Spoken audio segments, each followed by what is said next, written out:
Manual handling refers to any activity requiring the use of force by a person to lift, lower, push, pull, carry, move, hold, or restrain an object.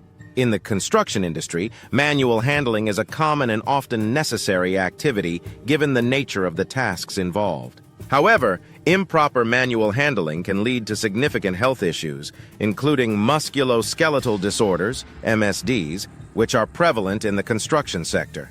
Let's explore the importance of proper manual handling in the construction industry, examining the health and safety implications, best practices for manual handling, the regulatory framework, and the consequences of improper handling. Health and safety implications of manual handling. Musculoskeletal disorders, MSDs. Musculoskeletal disorders, MSDs, are injuries or disorders affecting the body's muscles, joints, tendons, ligaments, and nerves.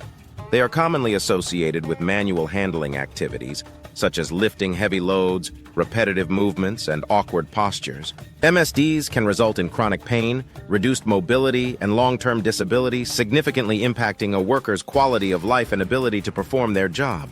Acute injuries. In addition to MSDs, improper manual handling can cause acute injuries such as sprains, strains, and fractures. These injuries often occur suddenly and can result from lifting heavy objects incorrectly, losing grip, or falling while carrying loads. Acute injuries can lead to immediate pain, medical intervention, and time off work, disrupting both the worker's life and the construction project's timeline. Long-term health consequences. The long-term health consequences of improper manual handling can be severe. Workers may experience chronic back pain, herniated discs, or nerve damage, leading to prolonged periods of incapacity and potential loss of employment. Furthermore, repetitive strain injuries, RSIs, can develop over time, making it difficult for workers to continue performing manual tasks and necessitating medical treatment and rehabilitation. The economic impact of improper manual handling. Direct costs. The direct costs of improper manual handling include medical expenses, workers' compensation claims, and rehabilitation costs. Employers are often responsible for covering these costs, which can be substantial. Additionally, injured workers may require time off work to recover, leading to lost wages and decreased productivity. Indirect costs. Indirect costs associated with improper manual handling are often less visible but equally significant. These costs include reduced productivity due to absenteeism, increased insurance premiums, and the need for temporary or replacement workers.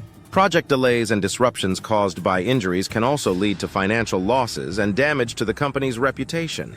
Legal and regulatory costs. Employers who fail to provide a safe working environment and proper manual handling training may face legal and regulatory consequences. These can include fines, penalties, and legal fees associated with non-compliance with health and safety regulations.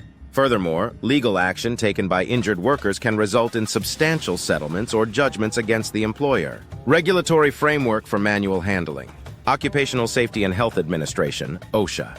The Occupational Safety and Health Administration, OSHA, is responsible for enforcing workplace safety regulations in the United States. OSHA's guidelines for manual handling are designed to protect workers from injuries and ensure a safe working environment. Employers are required to implement proper manual handling practices, provide training, and conduct regular risk assessments. Manual Handling Operations Regulations, MHOR 1992. In the United Kingdom, the Manual Handling Operations Regulations, MHOR 1992, provide specific guidelines for manual handling activities. These regulations require employers to avoid hazardous manual handling operations, assess the risk of injury, and implement measures to reduce the risk. Employers must also provide appropriate training and ensure that workers are aware of safe manual handling techniques. International standards.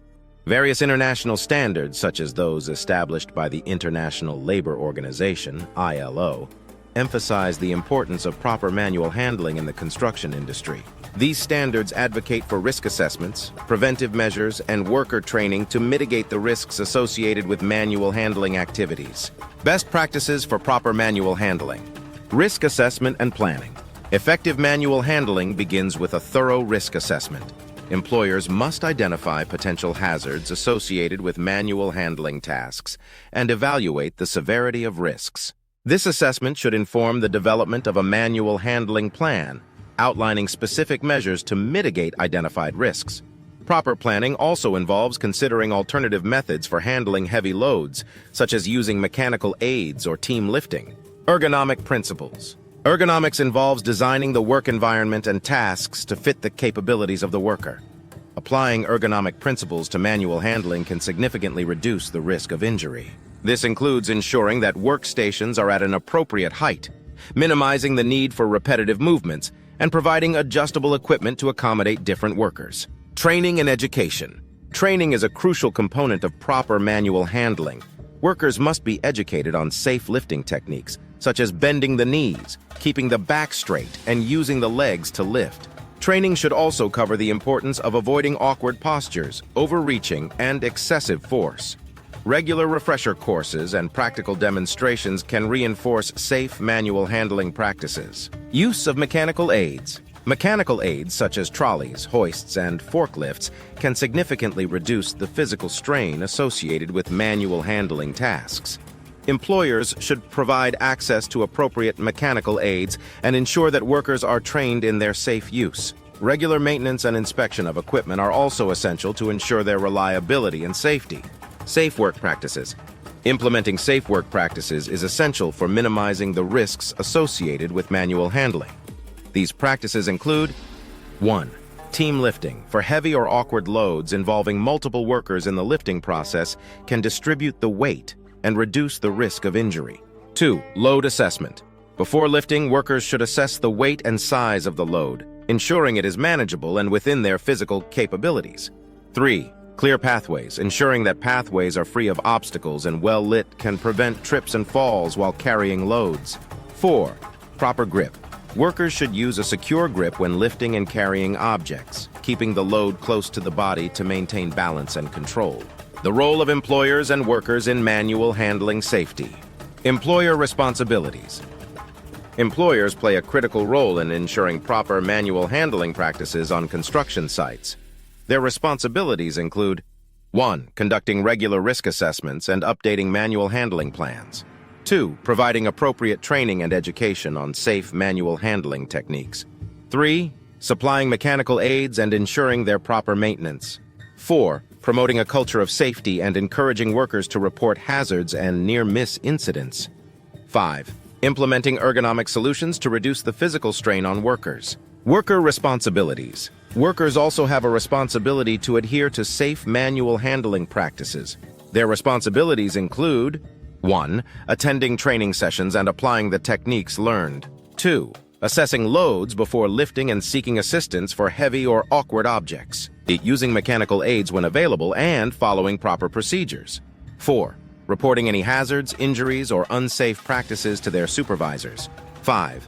Taking care of their physical health by staying fit and following ergonomic principles. Case studies and real-world examples. Case study. Reducing manual handling injuries in a large construction project. In a large construction project, a company implemented a comprehensive manual handling program to reduce the risk of injuries. The program included risk assessments, ergonomic interventions, and extensive training for workers. By introducing mechanical aids and promoting team lifting for heavy loads, the company significantly reduced the incidence of manual handling injuries. The program also included regular monitoring and feedback sessions to ensure continuous improvement. Case study: the impact of ergonomics on manual handling. A construction company recognized the high incidence of musculoskeletal disorders among its workers and decided to implement ergonomic solutions. The company redesigned workstations, introduced adjustable tools, and provided ergonomic training. As a result, workers experienced fewer injuries, improved productivity, and increased job satisfaction. The company's commitment to ergonomics demonstrated the effectiveness of proactive measures in reducing manual handling risks. Lessons learned from incidents. Analyzing incidents where manual handling practices failed provides valuable insights into improving safety measures. For example, an investigation into a construction site accident revealed that a worker had lifted a heavy load without assistance, resulting in a severe back injury. The incident highlighted the importance of load assessment, team lifting, and the availability of mechanical aids. These lessons reinforced the need for continuous training and adherence to safe manual handling practices. Conclusion: proper manual handling is essential for ensuring the health and safety of workers in the construction industry. The implications of improper manual handling are far-reaching, affecting not only the physical well-being of workers, but also the economic stability and legal compliance of employers. By adhering to regulatory standards, implementing best practices, and fostering a culture of safety, employers can prevent manual handling injuries and protect their workforce. The importance of proper manual handling cannot be overstated, as it is fundamental to safeguarding the lives and well-being of construction workers and ensuring the success of construction projects. Continuous improvement, ergonomic interventions, and strong leadership commitment are essential for advancing manual handling safety and creating a safer working environment in the construction industry. If you have a safety topic you would like covered, let me know in the comments. Be sure to like and subscribe. Stay safe!